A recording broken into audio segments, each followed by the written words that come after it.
Bismillahirrahmanirrahim. Assalamualaikum warahmatullahi wabarakatuh. Kembali lagi bersama saya Ayu Anissa Ismeraningrum yang akan menemani Anda dalam beberapa menit ke depan.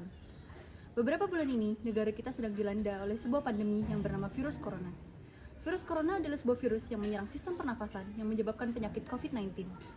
Penyakit ini dapat menyebabkan gangguan pernafasan ringan, infeksi paru-paru parah, hingga kematian. Sehubungan dengan hal tersebut, pemerintah memberlakukan sebuah kebijakan yang bernama social distancing yang membuat seluruh masyarakat diharuskan tetap berdiam diri dalam rumah dan menjaga jarak sosial. Pemberlakuan kebijakan social distancing yang sedang dilaksanakan di Indonesia tentunya membawa banyak dampak kepada kehidupan masyarakat. Begitu banyak sektor pekerjaan tertutup dikarenakan kebijakan ini yang mewajibkan seluruh masyarakat untuk tetap berada dalam rumah. Akibatnya, begitu banyak masyarakat terpaksa kehilangan pekerjaannya dan terancam tidak dapat memenuhi kebutuhannya sehari-hari. Hal ini tentunya membuat banyak dampak buruk terhadap masyarakat. Banyak masyarakat yang merasa tertekan dan mengalami depresi, sehingga membuat mereka mengambil keputusan untuk melakukan bunuh diri.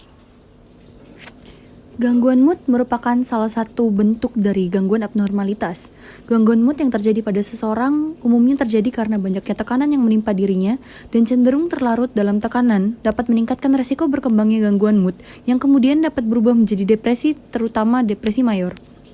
Hal ini terbukti pada suatu penelitian yang menemukan bahwa dalam sekitar 4 dari 5 kasus, depresi mayor diawali oleh peristiwa kehidupan yang penuh tekanan.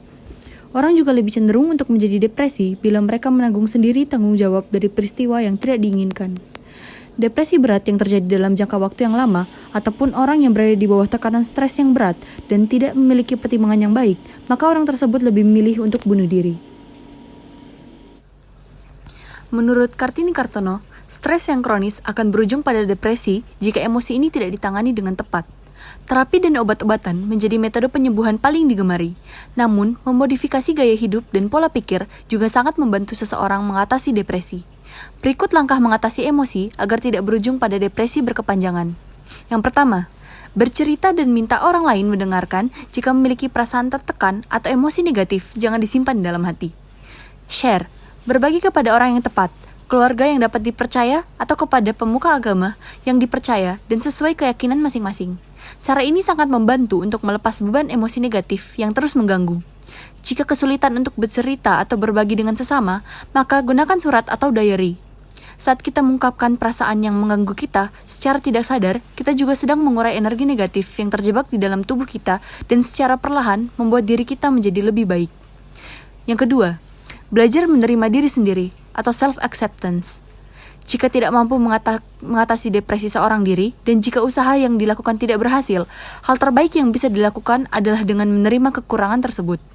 Daripada mencoba mengubah hidup dengan paksa, kita harus menerima diri kita dengan apa yang kita rasakan dan berkonsentrasi pada hal-hal yang kita mampu lakukan. Depresi akan lenyap, namun kita tidak bisa memprediksi kapan depresi akan terjadi. Dengan menyadari serta menerima keberadaan saat ini, maka mudah sekali bagi kita untuk terlepas dari belenggu depresi. Inilah solusi mudah dan aman untuk mengatasi depresi dan menerima kenyataan dalam hidup. Ketiga, giving atau beramal. Ada sebuah teknik ampuh yang dapat mampu mengurangi kondisi berat ini, yaitu dengan beramal. Caranya, Anda cukup melakukan amal atau sedekah selama 29 hari. Jadi setiap hari memikirkan apa yang akan kita berikan, bukan berupa materi saja, bisa tenaga, bahkan perhatian, bahkan senyuman. Jadi kita memberikan sesuatu yang terbaik pada orang lain.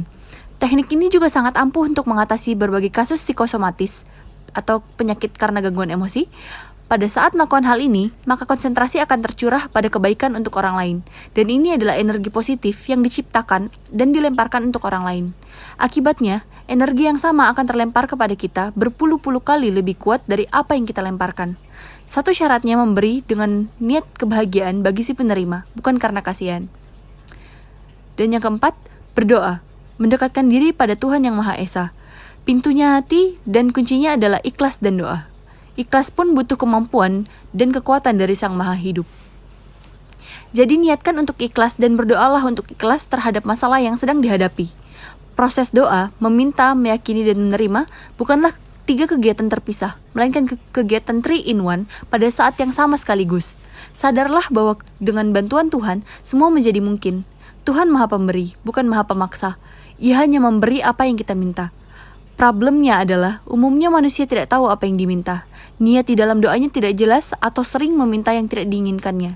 Dalam kondisi ikhlas dan berdoa secara sungguh-sungguh, otak memproduksi hormon serotonin dan endorfin yang menyebabkan seseorang merasa nyaman, tenang, dan bahagia. Dampaknya adalah imunitas tubuh meningkat, pembuluh darah terbuka lebar, detak jantung menjadi stabil, dan kapasitas indera meningkat, sehingga perbaikan dari dalam mulai ditampilkan keluar. Emosi membaik, maka fisik jadi lebih baik dan bugar.